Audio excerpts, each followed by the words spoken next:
లేదా జగన్మోహన్ రెడ్డి గారికి సంబంధించినటువంటి సొంత భవనాల్లా చిత్రీకరించి రాష్ట్ర ప్రజల్ని ఏమార్చేటువంటి ప్రయత్నం నిన్నటి నుంచి జరుగుతున్నటువంటి సందర్భాలు మనం చూస్తూ ఉన్నాం. స్థానిక శాసనసభ్యులు చాలామంది వారి కార్యకర్తల్ని అలాగే చాలామంది మీడియా సహచరుల్ని అందరినీ కూడా వారిని అందరినీ కూడా లోపలికి తీసుకొని వెళ్ళి చేసినటువంటి ప్రచారం, తర్వాత జరిగినటువంటి దుష్ప్రచారం, ఇవన్నీ కూడా ఒక్కసారి ప్రజల్ని ఆలోచన చేయమని చెప్పి కోరుతా ఉన్నాం. ఋషికొండ మీద గడిచినటువంటి 3-4 సంవత్సరాలుగా ఏ రకంగా దుష్ప్రచారం చేస్తూ ఉన్నారో,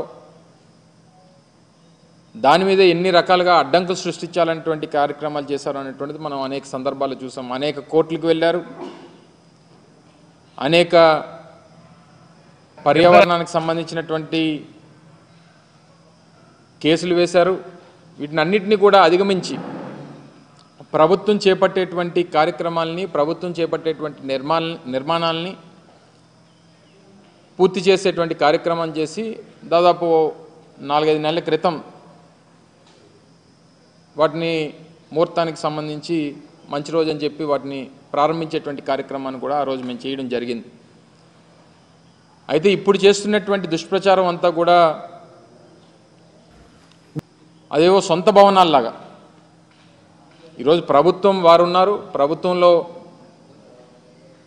వారు ఉన్నటువంటి సందర్భాలు, ప్రభుత్వం దాన్ని ఏ రకంగా ఉపయోగించుకోవాలనేటువంటిది చూడడం మానేసి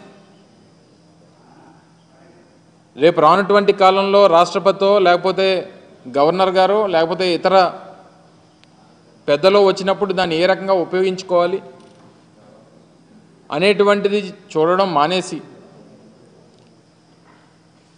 దాన్ని ఇంకా జగన్మోహన్ రెడ్డి గారు ఇల్లులాగే చిత్రీకరించేటువంటి ప్రయత్నం చేయడం అనేటువంటిది సమంజసం కాదు.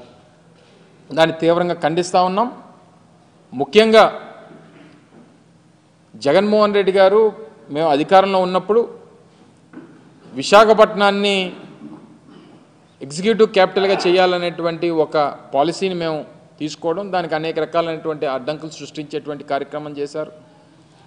మళ్ళీ అధికారంలోకి వస్తే ఇక్కడి నుంచి పరిపాలన మొదలు పెట్టాలనేటువంటి ఒక నిర్ణయాన్ని ఆ రోజు జగన్మోహన్ రెడ్డి గారు ప్రకటించడం జరిగింది. సరే, ఎన్నికల్లో వచ్చినటువంటి ఫలితాలు దాన్ని ప్రజాస్వామ్యంగా అంగీకరించి వారికి అధికారం వచ్చింది. సరే, వారు ఇప్పుడు నిర్ణయం తీసుకున్నారు, నిర్ణయం తీసుకున్న దాని ప్రకారం వారు చేసుకుంటారు.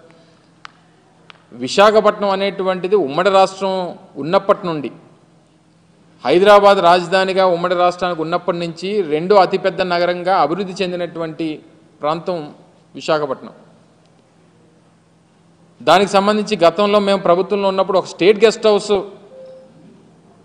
మన భీమిలి రోడ్లో ఒక దగ్గర నిర్మాణం చేయాలని చెప్పి నిర్ణయం తీసుకున్నప్పుడు కూడా దాని మీద కూడా కోర్టులో కేసులు వేసి దాన్ని అడ్డుకునేటువంటి ప్రయత్నం చేశారు.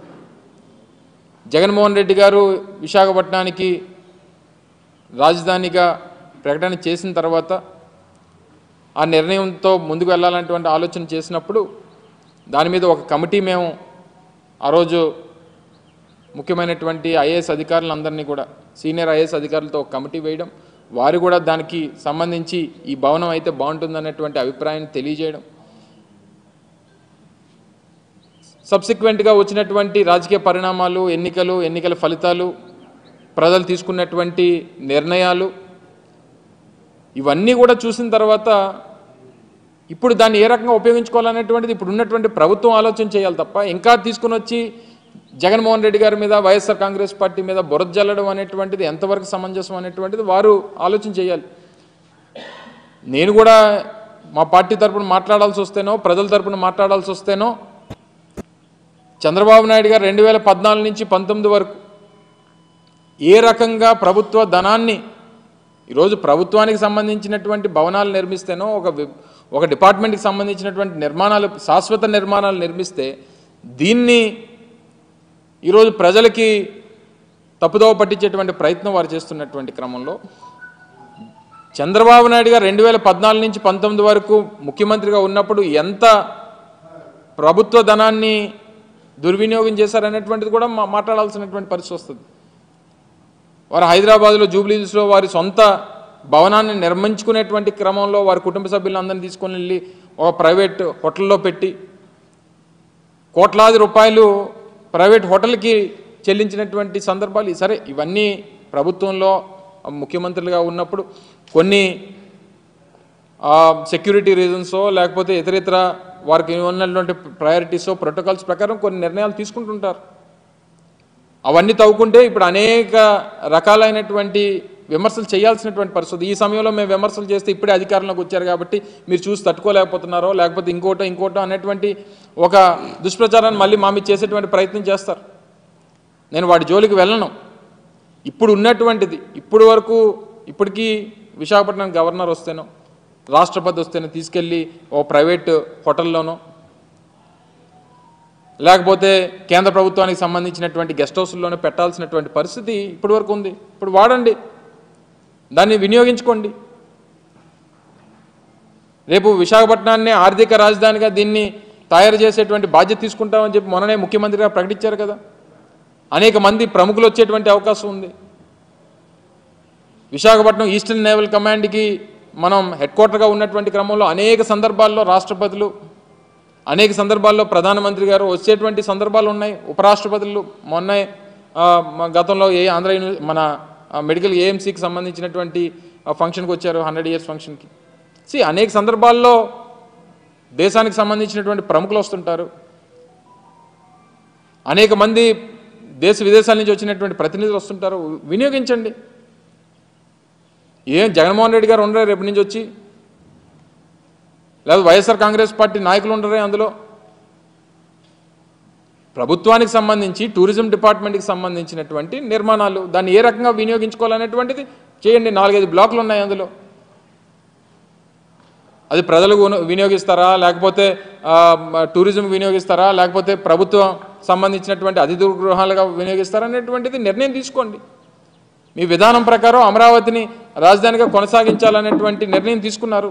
గారు మాట్లాడుతూ 1,00,000 కోట్ల రూపాయలు ఖర్చు అవుతుంది అనేటువంటి మాట మాట్లాడారు. మేము ఆ మాట మొదటి నుంచి చెప్తున్నాను.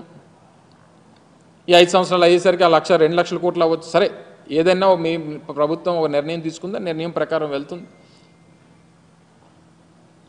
ఈ చేసేటువంటి క్రమంలో ఎందుకు అనవసరంగా తీసుకుని వచ్చి జగన్మోహన్ రెడ్డి గారిని ఇంకా మా పార్టీ మీద దాన్ని రుద్దేటువంటి ప్రయత్నం చేస్తున్నారో నాకు అర్థం కావట్లేదు.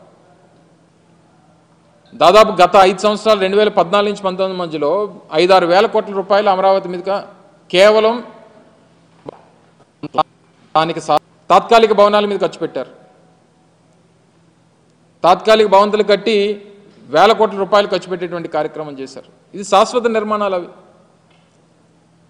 ప్రభుత్వానికి సంబంధించింది, ప్రభుత్వం వినియోగించాల్సినటువంటి అవసరం ఉంది. ప్రభుత్వం దానికి సంబంధించినటువంటి నిర్ణయాలు తీసుకోవాల్సినటువంటి అవసరం ఉంది. అవి తీసుకోవడం మానేసి ఊర్లో వెనకాతలు ఉన్న కార్యకర్తలందరినీ కూడా అందులోకి తీసుకుని వెళ్ళిపోయి రేపు చీఫ్ గెస్ట్లు ఎవరన్నా వస్తారు, పెద్దలు ఎవరన్నా వస్తారు, రాష్ట్రపతి వస్తారు, లేకపోతే ప్రధానమంత్రి వస్తారు. మీరు మొత్తం అంతా కూడా కెమెరాలో ప్రతి ఒక్కటి చూపించారు. అంతనా అంటే ఒక చీఫ్ గెస్ట్లో లేకపోతే విఐపీసో వివిఐపీసో ఉండేటువంటి దాన్ని బ్లూ ప్రింట్ అసలు బయటికి వెళ్ళడానికి లేదు. గతంలో మేము ప్రారంభించినప్పుడు కూడా మీరు అందరూ అడిగారు. నేను మంత్రిగా ఉన్న ప్రారంభంలో నేను కూడా పాల్గొన్నా. సో దీన్ని ఏ రకంగా వినియోగించాలనేటువంటి దాని మీద ప్రభుత్వం నిర్ణయం తీసుకోబోతా ఉంది. కొన్ని సెక్యూరిటీ రీజన్స్ ఉన్నాయి. డెఫినెట్గా నిర్ణయం తీసుకునేటువంటి క్రమంలో మళ్ళీ మీ దృష్టికి తీసుకొస్తాం అనేటువంటి మాట మీకు చెప్పాం. సో ఇవన్నీ మానేసి ఏదో మనకి అధికారం ఇచ్చారు కదా అని చెప్పి ఎక్కడికన్నా చూపించమనండి, అన్నీ అలాగే చూపించమనండి. గతంలో మేము 5 సంవత్సరాల్లో చేసినటువంటి అభివృద్ధి కార్యక్రమాలు కూడా అలాగే ఆ శాసనసభ్యుల్ని తీసుకొని వెళ్ళి చూపించమనండి. భోగాపురంలో ఇంటర్నేషనల్ ఎయిర్పోర్ట్ నిర్మాణం జరుగుతూ ఉంది, చూపించమనండి. ఇదిగో మీ 5 సంవత్సరాల్లో మీరు ప్రారంభించినటువంటి కార్యక్రమాలు, చేస్తున్నటువంటి పనులు ఇగో ఇవి చేశారు, మీరు చూపించమనండి.